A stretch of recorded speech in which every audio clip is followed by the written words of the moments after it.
सुखदेव जी ने कहा कि 4 प्रकार के जीव होते हैं पुत्र, पामर, विषयी, मुमुक्षु और मुक्त। तो पामर जीव कौन है?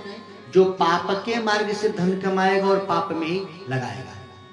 जैसे पता लगा कि मुर्गा काट के बेचता है, पैसा कमाया तो जाके दारू पी गया, यानी पाप के मार्ग से धन कमाए और पाप में ही लगाए, इसको क्या कहते हैं? पामर जीव। दूसरा होता है विषयी जीव। विषयी जीव किसको कहते हैं? कि मेहनत से तो कमाए लेकिन विषयों में खर्च करे, संपत्ति को सत्कर्म में न लगाए।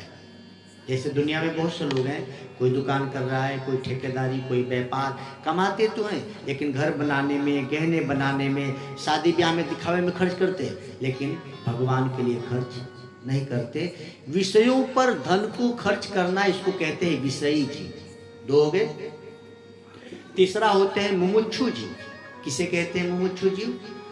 आप और हम, जो मेहनत से कमाते हैं, परिवार भी चलाते हैं और सत्कर्म में भी अपने धन को लगाते हैं। उनको पता है कि कुछ भी साथ नहीं जाएगा।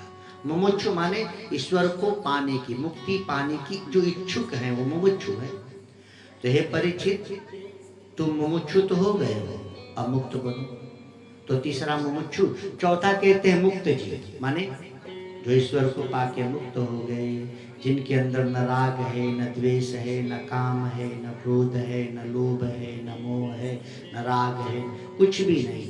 तो ये 4 प्रकार के जीवों में से जो मुक्त जीव होते हैं वो ईश्वर रूप हो जाते हैं, जो मुमुक्षु जीव होते हैं वो भक्त रूप होते हैं, जो विषयी जीव है वो संसारिक रूप है, और जो पामर जीव है वो राक्षस रूप है। अब आपको देखना है कि आप इसमें से कौन से